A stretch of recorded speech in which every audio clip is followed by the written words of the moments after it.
آپ نے سلجوق سلطنت کا دارالحکومت ریش شہر کو بنایا جو ایران میں واقع ہے۔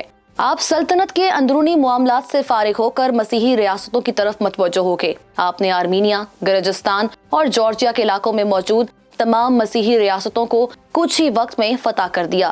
آپ نے ان مہارات سے فارغ ہو کر اپنی پوری توجہ حجاز مقدس کی طرف کر دی۔ حجاز مقدس پر فاطمی حکومت تھی۔ آپ نے 462 ہجری بمطابق 1669 میں فاطمی حکومت کا جنازہ نکال کر عباسی خلیفہ قائم کرتے ہوئے بمر اللہ کا خطبہ جاری کر دیا۔ ناصرین ارسلان الپ کی سب سے کامیاب فتح اور کارنامہ حجاز مقدس کی حفاظت ہے۔ ترکوں میں سب سے پہلے سلطان آپ ہیں جنہوں نے حجاز مقدس کی خدمت کی۔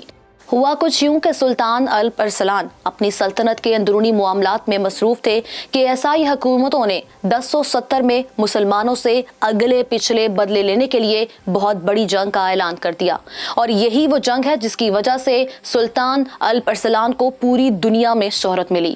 اس جنگ پر علامہ ابن جوزی لکھتے ہیں کہ قیصر روم رومانوس چہارم نے مسلمانوں کو مٹانے کے لیے ایک بہت بڑا لشکر تشکیل دیا۔ اس لشکر میں 3 لاکھ فوج کے علاوہ جنگل کاٹنے اور راستوں کو ہموار بنانے اور دیوار میں نقب لگانے والوں کی تعداد 1 لاکھ سے زائد تھی۔ لشکر میں قریباً 60 سے زیادہ منجنیقیں تھیں۔ ہر ایک منجنیق کو کھینچنے کے لیے 100 بیل لائے گئے تھے۔ مورخین لکھتے ہیں کہ قیصر روم رومانوس چہارم کو اس وقت بڑے لشکر پر اتنا یقین تھا کہ اس نے لشکر کو روانہ کرنے سے پہلے مسلمانوں کے علاقے اپنے عمرہ میں تقسیم کر دیے۔ جب صلیبیوں کا اتنا بڑا لشکر مسلمانوں سے اگلے پچھلے بدلے لینے آ رہا تھا تو اس وقت سلطان الپ ارسلان آذربائیجان میں رہائش پذیر تھا۔ آپ کے پاس ایک روایت کے مطابق 15,000 اور دوسری روایت کے مطابق 20,000 فوج کا مختصر سا لشکر تھا، اور سب سے بڑی پریشانی کی بات یہ تھی کہ آپ کو صلیبی لشکر کی خبر بھی اس وقت ملی جب وہ لشکر آپ سے صرف 2 یا 3 دن کی مسافت پر تھا۔ اتنے تھوڑے سے وقت میں کوئی اسلامی لشکر بھی آپ کی مدد کو بروقت نہیں پہنچ سکتا تھا۔ انسانی عقل تو یہی تقاضا کرتی ہے کہ سلطان الپ ارسلان اپنی مٹھی بھر فوج لے کر بھاگ جاتے، لیکن آپ نے نماز ادا کر کے اپنی فوج کو صبر و ہمت کی تلقین کی اور صلیبی لشکر کے مقابلے کے لیے اٹھ کھڑے ہوئے۔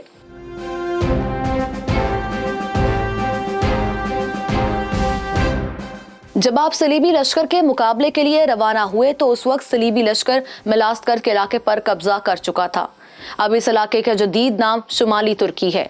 463 ہجری بمطابق 1071 کو رمضان شریف کے آخری ایام میں آپ بھی ملاسکرت کے قریب پہنچ گئے۔ آپ نے قیصر روم رومانوس چہارم کو اسلامی روایات کے مطابق صلح کا پیغام بھیج دیا، لیکن قیصر روم نے اپنی فوجی طاقت کے نشے میں سلطان کے اس پیغام کو ٹھکرا دیا اور کہا کہ اگر آپ صلح چاہتے ہیں تو آپ اپنے تمام تر علاقے میرے قبضے میں دے دیں۔ آپ نے قیصر کا جواب سن کر اس وقت حملہ کرنا چاہا، لیکن آپ کو ایک بزرگ نے ایک مشورہ دیا تھا کہ آپ کل جمعہ کی نماز ادا کر کے پھر میدان جنگ میں جائیں، کیونکہ ہر مسلمان کی عادت ہے کہ وہ نماز جمعہ ادا کر کے عالم اسلام کے لیے خصوصی دعا کرتا ہے، اور ممکن ہے کسی ایک مسلمان کی دعا آپ کی فتح کا سبب بن جائے۔ آپ نے عالم دین کا مشورہ پسند کیا۔ آپ نے نماز جمعہ کے بعد اپنا شاہی لباس اتار کر سفید کپڑے پہنے اور اسلامی فوج کو مخاطب کر کے ایک خطبہ دیا۔ ناظرین، یہ خطبہ آج کل کے دور کے اور ہر آنے والے دور کے حکمران کے لیے ایک مشعل راہ ہے۔ اس خطبے کے الفاظ کی طاقت 10 لاکھ فوج کے برابر تھی۔ آپ کے خطبے کا مفہوم کچھ اس طرح سے ہے: اے مجاہدین اسلام، میں تمہاری زندگی کو موت پر ترجیح دیتا ہوں۔ میری خوشی اسی میں ہے کہ تم میرے بعد زندہ رہو۔ مجھے آپ کی وفاداری پر کوئی شک نہیں، لیکن میں خوشی سے آپ کو اجازت دیتا ہوں۔ آپ میں سے جو بھی واپس جانا چاہے وہ چلا جائے۔ آج میں کسی کا بادشاہ نہیں ہوں، میں آپ کی طرح عام سپاہی ہوں۔ جو اس جنگ میں شریک ہوں گے ان کو تاریخ ہزاروں سال تک یاد رکھے گی۔ اگر میں میدان جنگ میں مر جاؤں تو یہ سفید کپڑے میرا کفن ہوں گے۔ تمام مجاہدین نے یک زبان ہو کر کہا کہ ہم آپ کا ساتھ نہیں چھوڑیں گے۔ وہ شخص ملعون ہو جو جہاد سے دور بھاگے اور میدان جنگ میں پیٹھ دکھائے۔ آپ نے فوج کا جواب سن کر شکرانے کا سجدہ ادا کیا اور فوج کو حملے کا حکم دے دیا۔ جب آپ نے یہ حکم دیا تب صلیبی لشکر مسلمانوں کا خون بہانے کے لیے بے تاب تھا۔ ناظرین، اس صورتحال پر مورخین لکھتے ہیں کہ اس دن اتنی شدید لڑائی ہوئی کہ عام انسان لڑائی کا منظر دیکھ کر خوف سے ہی مر جاتا۔ یورپی مورخ ایڈورڈ گیبن لکھتے ہیں کہ اس جنگ میں سلطان نے اپنے تیر اندازوں سے بہترین کام لیا۔ آپ نے تیر اندازوں کو بلند مقام پر حلال شکل میں کھڑا کر کے دشمن فوج کی صفوں پر بارش کی طرح تیر برسانے کا حکم دیا۔ یہ لوگ اتنی تیزی سے تیر برسا رہے تھے کہ پیچھے والی صفوں کو آگے بڑھنے کا موقع نہ ملا۔ عصر کے وقت جب جنگ زور و شور پر تھی تو قیصر روم رومانوس چہارم سے ایک بہت بڑی غلطی ہو گئی، جس کی وجہ سے 15 یا 20 ہزار فوج نے 3 لاکھ صلیبی فوج کو بہت بری طرح سے شکست دی تھی۔ ہوا کچھ یوں کہ دوران جنگ قیصر روم رومانوس چہارم کو تھکاوٹ محسوس ہوئی تو وہ تھوڑا آرام کرنے کے لیے اپنے خیمے کی جانب واپس جانے لگا۔ ناظرین، وہ جیسے ہی اپنی خاص فوج کے ساتھ پیچھے مڑا تو صلیبی فوج نے یہ محسوس کیا کہ بادشاہ سلامت دم دبا کر بھاگ رہے ہیں، اسی لیے صلیبی فوج بھی منتشر ہونے لگی۔ جب قیصر نے فوج کو بھاگتے ہوئے دیکھا تو اسے اپنی غلطی کا احساس ہو گیا۔ اس نے پیچھے مڑ کر فوج کو سنبھالنے کی بڑی کوشش کی، لیکن اب میدان جنگ کا نقشہ بدل چکا تھا۔ قیصر روم رومانوس ایک بہادر جنگجو تھا اور وہ بہت بہادری سے لڑا کرتا تھا، لیکن ساری محنت بے سود ثابت ہوئی۔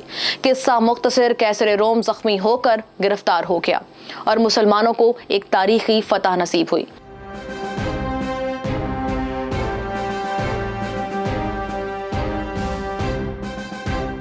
ناظرین، اتنی شاندار فتح کے بعد الپرسلان 2.5 لاکھ فوج کے ساتھ بلاد ترکستان کو اپنے زیر نگین کرنے کے لیے 465 ہجری بمطابق 1073 کو روانہ ہو گئے۔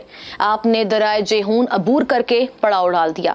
آپ کے پاس ایک سرحدی قلعے کے محافظ یوسف خوارزمی کو گرفتار کر کے پیش کیا گیا۔ یوسف خوارزمی نے بھرے دربار میں آپ کی شان میں نہایت گستاخانہ باتیں کی۔ سلطان الپرسلان نے غصے میں آ کر یوسف خوارزمی کو باندھ کر قتل کرنے کا حکم دے دیا۔ یوسف خوارزمی نے چلا کر کہا، نامرد انسان مجھ جیسے بہادر کو اس ذلیل طریقے سے قتل کروائے گا۔ سلطان الپرسلان نے کمان اٹھا کر تیر چلایا، لیکن نشانہ خطا ہو گیا۔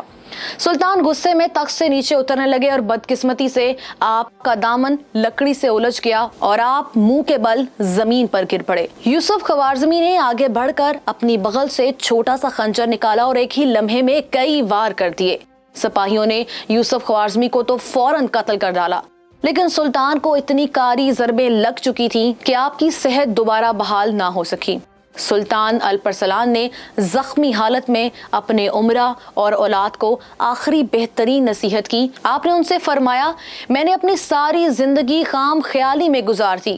جب میں جوان تھا تو دریائے دجلہ کنارے ایک بزرگ نے مجھے نصیحت کی تھی کہ زور بازو پر کبھی ناز نہ کرنا اور دشمن کو کبھی حقیر نہ سمجھنا، لیکن افسوس کہ اس بزرگ کے ارشادات میں آج بھول گیا۔